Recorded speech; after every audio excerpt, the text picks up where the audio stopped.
15절입니다. 아시아에 있는 모든 사람이 나를 버린 이 일을 네가 아나니 그 중에는 부겔로와 허모게네도 있느니라. 아멘. 그 위 구절에서 오직 하나님의 능력을 따라서 복음과 함께 고난을 받으라. 또한 바울은 나는 이 고난을 받되 부끄러워하지 아니한다라고 했는데, 이 고난 가운데에 버림받는 고난도 있었다라는 것이죠. 아시아에서 버림받은, 아시아에 있는 모든 사람이 나를 버린 이 일을 디모데도 안다라는 것이죠. 그 중에 부겔로와 허모게네라는 사람이 있습니다. 부겔로와 허모게네는 사실 여기서만 있기 때문에 이 사람들이 도대체 구체적으로 어떤 사람인지는 알지 못하는데, 여기서 왜 특정 이름이 여기서 나왔을까?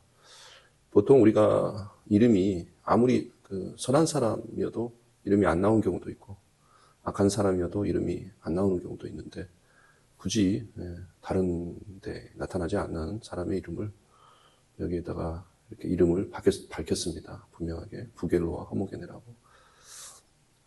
또한 믿는 사람들 가운데 어떤 잘못을 저질렀을 때 다른 성경책에서는 그 사람이 누군지 밝힐 때가 있지만, 그런 직접 그 성경에서 언급할 때 회피하는 경향이 있습니다. 그래서 이제 우리가 어떤 형제를 고소고발하지 않듯이 성경이기 때문에 성경을 빌려서 어떤 형제의 잘못을 들추어내는 그런 형태는 없다라는 것이죠.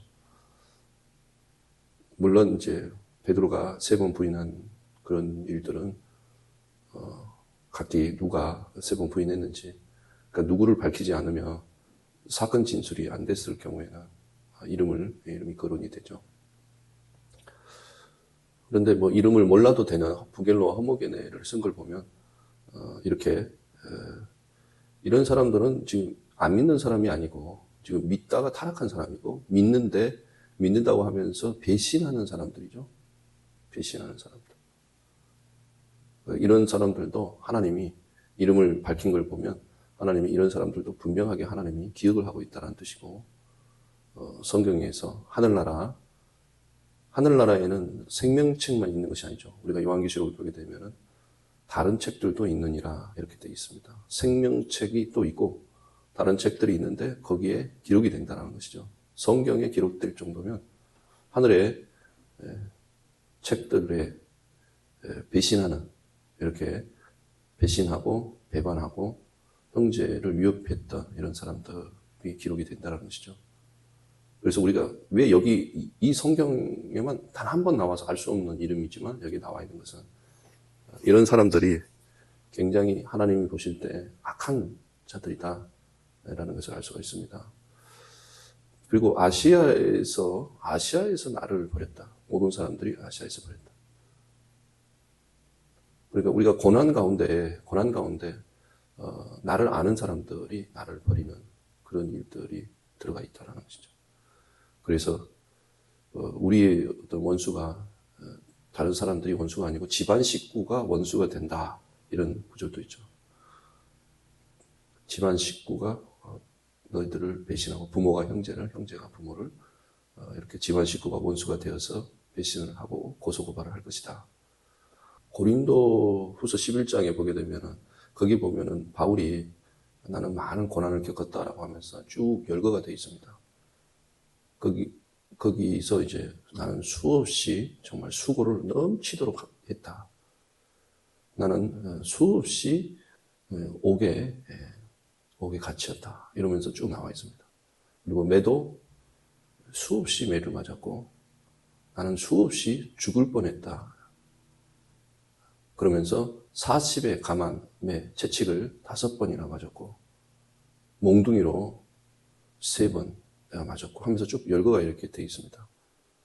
돌로도 1번 맞고, 또 배를 타고 가다가 3번 배가 파손을 당했고 쭉이 나오는데 그 다음에 보면 어떤 여행 중에 많은 위험이 있었다 이렇게 돼 있어요. 그러니까 우리가 선교 여행을 다니다 보면 정말 많은 그런 위험이 있지 않습니까? 오늘날도 있는데 그 옛날에 얼마나 많이 있었을까 싶습니다. 그래서 물리적으로 우리가 그런 어떤 안전한 교통수단이 없이 험한 곳을 지날 때 강의 위험, 광야의 위험, 또 바다의 위험 이런 것들이 있죠. 여행 중에 일어나는 위험을 많이 겪었다. 수없이 겪었다. 그러면서 또 그러한 어떤 동족들의 위험이 있었다는 거죠. 그리고 이방인들의 위험이 있었다. 이렇게 말합니다. 동족들의 위험도 있었고 이방인들의 위험이 있었다. 이렇게 해서 쭉 열거하면서 또 형제들 중에 거짓 형제들 가운데 위험이 있었다. 이렇게 말하죠. 그러니까 부겔로와 허모게네. 사실 이런 끔찍한 일들이 사실 현대 오늘날에도 있죠. 그래서 우리가 아는 그 터키 지역에서 이슬람 형제가 회심을 했다고 해서 그 사람을 크리스찬으로 받아들였는데 결국 그 사람들이 처음에는 형제들로 위장해서 들어와서 선교사들을 심하게 고문하고 어느 날 참수를 하는 이것이 터키 사회에 굉장한 큰 일이 한번 몇 년 전에 일어난 적이 있습니다. 그리고 그들이 처음에 회심을 한다고 들어오니까 교회가 오픈을 해서 그를 받아들였는데 어느 날 이제 틈을 보고 그런 정말 끔찍히 정말 입에 올리기도 정말 끔찍한 그런 일들이 있었습니다. 바울이 그런 거짓 형제들 가운데 위험이 있었다라고 하는 것이죠. 오늘날도 없는 게 아닙니다. 인도 같은 교회는 벌써 몇 년 전부터 그 선교 보고에 올라온 내용들이니까 그래서 인도는 힌두교 또 그다음에 이슬람교가 그리고 이 힌두교도 교회를 핍박하기 때문에 인도에 있는 그런 대형 교회라 할지라도 교회 입구에서 들어갈 때 지문으로 인식을 하고 교회에 출입을 하는 걸로 알고 있습니다. 그러니까 아무나 못 들어가고 교회 안에 아무나 못 들어가고 교회에 등록돼 있는 성도로 등록돼 있는 사람들의 그 지문을 통해 가지고 그래서 교회에 등록된 사람만 교회에 출입할 수 있는 그래서 보안 시스템이 그렇게 돼 있다. 그런 대형 교회를 할지라도 보안 시스템에 의해서 다른 사람들은 교회 예배당에 출입을 못하는 걸로. 그러니까 조그만 교회가 아니고 수천 명 모이는 그런 교회입니다. 그런데 그런 시스템이 돼 있더라고요. 그러니까 핍박이 없는 우리나라에서는 그게 좀 의아하게 여기는데 핍박이 있는 그런 곳에서는 그런 것이 있다는 것이죠. 그래서 좀 더 안전한 상태에서 예배를 드릴 수 있도록 그렇게 한다는 것입니다. 그러니까 바울이 그런 어떤 거짓 형제들 가운데 많은 위험이 있었다라는 것입니다. 그리고 특히 아시아에서 있었다라고 하는 것은 우리가 그 사도행전과 고린도 전후서를 보면 거기에 아시아에서 겪은 환란들이 나오게 되는데 사실 바울이 아시아라고 했을 때 거기가 주로 이제 터키 지역이 되고 터키 지역에서 소아시아 지역이죠.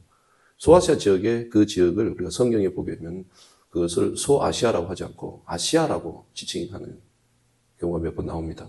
바울이 2차 전도할 때 아시아에서 복음을 전하지 않게 했다. 성령께서 아시아에서 복음을 전하지 않게 했다. 거기서 또 아시아라고 나오죠. 근데 2차 전도 여행 때에서는 그 아시아에서 복음을 전하지 않고, 그러니까 그 아시아 지역이 바로 1차 전도 여행 때 했던 바로 그 갈라디아 지역이고, 그 다음에 그 2차 전도 때는 갈라디아 지역 아래쪽에 에베소 지역이 있었던 것이죠.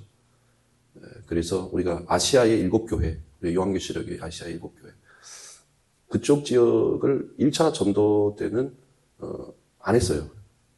그래서 그러니까 주로 갈라디아 지역에서 했거든요. 1차 전도는. 그래서 거기서 비시디아, 안디옥, 그리고 버가에서 밤빌리아 버가에서 그다음 비시디아, 안디옥, 그다음에 이고니온, 루스드라, 더베 이런 지역이 대부분 갈라디아 지역이죠.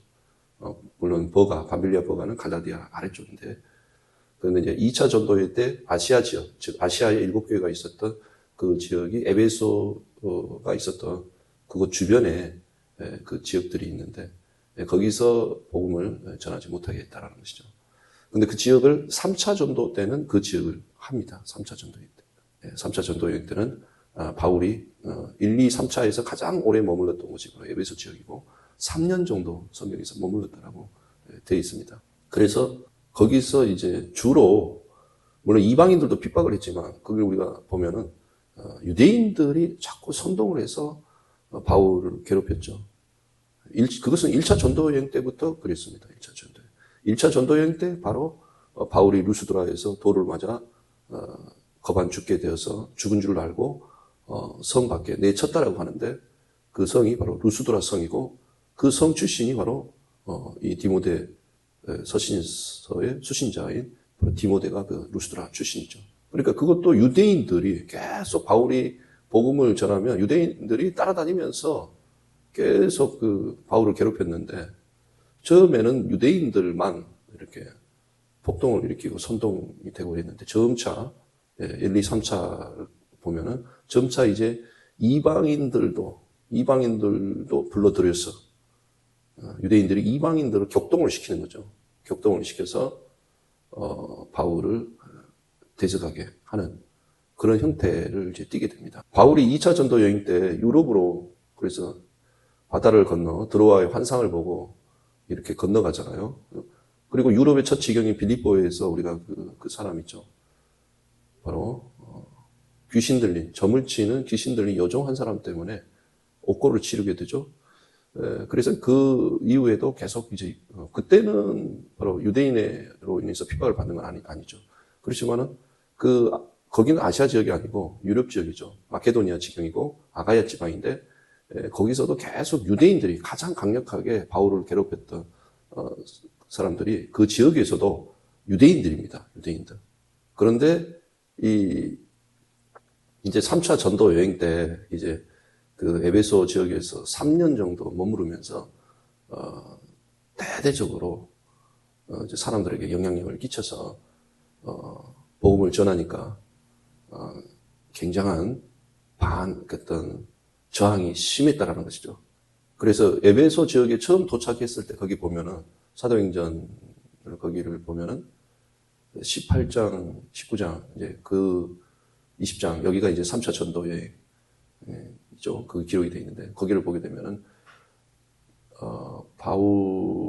바울의 그 처음 도착해서 그 세례 요한의 세례만 아는 그런 사람들을 일단의 사람들을 만나는데 그게 그 사람들이 12명이나 되더라 되어 있어요. 그래서 세례 요한의 세례만 아는 사람들에게 다시 예수님을 전하고 그러니까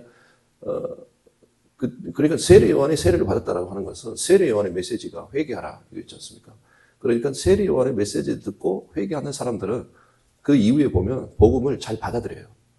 그러니까 세례 요한은 광야에 외치는 소리로서 우리 예수님의 길을 예비하는 그런 사역을 했음에 틀림이 없습니다. 그래서 그 세례 요한의 세례를 받은 그 사람들은 물론 세례 요한의 세례만 알았기 때문에 바울이 예수 그리스도 이름으로 세례를 받게 하는 가운데 그들이 성령도 받고 방언도 하는 것을 볼 수가 있죠.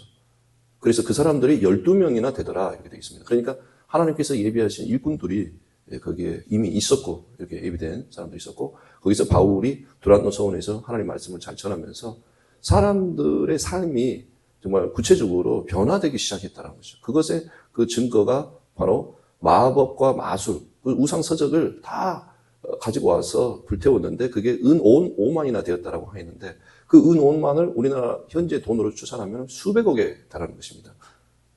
그것을 다 모아가지고 불태울 정도로 그리고 그때 폭동이 일어났는데 그게 데메드리오라고 하는 사람에 의해서 그 사람은 유대인은 아니었어요. 그러나 그가 그 아데미 여신의 우상의 신전을 미니어처처럼 조그맣게 만들어서 그러한 은감실이라고 그렇게 표현하겠는데 그 은으로 뭔가를 만든 것 같아요. 은으로 그러한 신전을 만들어가지고 팔아가지고 그 수익을 보던 사람들이 폭동을 일으키잖아요. 그러니까 그 우상의 업을 통해서 돈을 버는 사람들이 그 화가 나가지고 폭동을 일으킬 정도로 바울의 영향력이 대단했다는 것입니다. 그런데 거기에 보면은 알렉산더라고 하는 사람이 이렇게 있는데 이 알렉산더가 폭동이 일어났을 때 등 떠밀려가지고 변호를 하게 돼요. 근데 이 사람이 이제 그러나 변호를 하게 되는데 사람들이 딱 보니까 유대인이잖아요. 그러니까 그때부터 에베소 자기 도시는 아데베 여신의 도시라고 하면서 그 소리를 그냥 계속 몇 시간 동안 그 소리를 외치니까 그게 이제 폭동이 됐던 것입니다. 그런데 그 도시의 그 도시의 그 로마 관리들이 딱이 이 사람들이 바울의 일행들이 어떤 그런 법을 어기고 그런 일은 없었기 때문에 보고할 재료가 없다고 하면서 사람들을 다시 해산을 시키는 것을 볼 수가 있습니다. 그런데 그 알렉산더라고 하는 사람이 나중에 또 구리장색 알렉산더가 데메드리오에 그때는 등 떠밀려가지고 변호를 하려고 했는데 실제는 변호는 안 합니다. 변호를 하려고 했더니 자기의 의사는 아니었던 것 같아요. 사람들이 그만큼 그러면은 그 사람이 영향력이 있었다는 것이고 구리장색이 주로 했던 일들이 그 구리를 가지고 동전을 만들어서 수익을 냈던 사람이기 때문에 바로 그 결국은 나중에 그런 우상을 통해 가지고 업을 그 에베소 사람들은 그것으로 수익을 많이 냈는데 결국에 그 수입이 없어지니 덩달아 동전을 만들었던 구리장색 알렉산더도 재정적 손해를 입었다는 것을 알 수가 있고 결국에 그것으로 인해서 우리가 디모데 전서 1장에 보게 되면은 양심을 버리고 믿음에 관해서는 파선했다라고 알렉산더가 나와 있지 않습니까?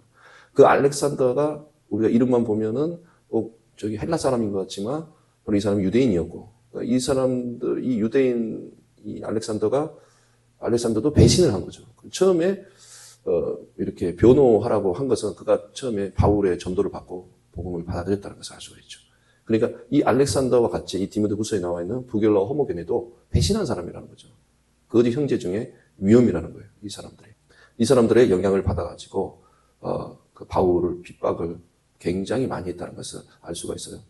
그런데 그 고린도전서 16장이나 고린도후서 13장 그러니까 고린도서의 맨 마지막 장들을 보게 되면은 그런 문안 인사와 함께 어떤 근황들을 적어놨는데 거기를 보게 되면은 바울이 그 사도행전에는 안 나와 있지만 바울이 뭐라고 되어 있냐면 내가 그 안식일이 아니고 오순절 내가 오순절을 에베소에서 더 보내려고 내가 디모데를 먼저 너희들에게 보낸다. 그러니까 고린도전서 16장에 보게 되면은 바울이 그 고린도전서를 어디서 썼냐면은 에베소에서 썼습니다. 3차 전도여행 때. 그 3차 전도여행 때 에베소에서 썼는데 에베소에서 이제 거기서 3년을 체류를 하고 이제 또 이동을 하잖아요. 그때 이동을 할 때에 먼저 고린도전서를 그때 기록을 하는데 그때 이제 디모데를 먼저 너에게 보낸다라고 말을 합니다. 그런데 먼저 보내고 나는 그러면 어떻게 할 것이냐? 나는 오순절을 보내야 하려고 한다. 이 에베소 지역에서 보내려고 한다. 내가 너희들에게 바로 직접 가고 싶지만 빨리 지금이라도 가고 싶지만 그러나 내가 여기에 그 광대하고 공효의 문이 열렸다. 어려운 표현도 되어 있는데 어떤 광대하고 아주 효과적인 사역의 문이 열려서 여기서 지금 대적이 많지만 광대하고 아주 효과적인 사역의 문이 열려서 내가 오순절까지는 내가 에베소에 유하려고 한다. 그래서 내가 여기서 에베소에서 오순절을 보내고 겨울에 오순절이 봄절기잖아요. 그러니까 겨울에 과동을 하려고 내가 너희 지역에 가서는 겨울을 내가 보내려고 한다. 이렇게 자기 계획을 거기다가 해놨습니다. 그런데 이 데메드리오 폭동 이후에 바울이 계속 그때가 한 2년 정도 됐을 때거든요. 그러니까 두란노 서울에서 복음을 쭉 전했는데 그게 2년이라고 돼 있어요. 그러니까 그 뒤에 고린도전서를 쓰고 또 거의 한 1년 가까이 오순절을 보내기까지 그 지역에 1년을 더 가까이 치료를 했는데 그때 많은 유대인들로 인해서 고통을 당했다는 것을 알 수 있는 게 고린도후서 1장을 보게 되면 거기에 그런 표현이 있어요. 내가 아시아에서 정말 너무 심하게 고생을 해서 너무 내가 심하게 고생해서 힘에 진한 고생을 했다라고 되어 있어요. 거기 보면 아주 내가 힘에 진한 아주 심한 고생을 통해 가지고 내가 내 마음에 그런 어떤 사형 선고를 내가 받는 그런 고통을 내가 겪었다. 힘이 지날 정도로. 여기 고린도 후서에서 그런 어떤 표현이 나옵니다. 그러니까 아시아에서 그런 고난을 겪었다고 하는 거 보니까 그 고난 중에 그게 있었다는 것이죠. 이 부겔로와 허모게네와 같은 그런 8절에 보게 되면은 형제들아 우리가 아시아에서 당한 환난을 너희가 모르기를 원하지 아니하노니 힘에 겹도록 심한 고생을 당하여 고난을 당하여 살 소망이 끊어지고 이렇게 되어 있습니다. 살 소망이 끊어지고 우리는 우리 자신이 사형 선고를 받은 줄 알았다 이렇게 되어 있잖아요. 그러니까 그냥 내가 진짜 살 소망이 이제 완전히 끊어질 정도로 마음의 사형 선고를 받았다는 것입니다. 근데 이 지역이 아시아예요, 아시아. 근데 사실 이 고린도 후서는 마케도니아 지역에서 썼다라고 추정이 되는 거거든요. 그러니까 이제 그것을 회상을 하고 있는 것이죠. 고린도 전서를 기록할 때까지는 에베소에서 머물렀기 때문에 머물렀었지만 고린도 후서는 이미 이제 그 에베소 지역을 벗어났지만 회상을 하면서 내가 아시아에서 정말 너무 힘이 지날 정도로 심한 고생을 해서 살 소망이 내가 끊어졌다 이렇게 되어 있습니다. 그러니까 그 살 소망이 끊어진 가운데 고난 중에 고난이 바로 이런 형제들이 아시아에서 자기를 버렸다는 것이죠.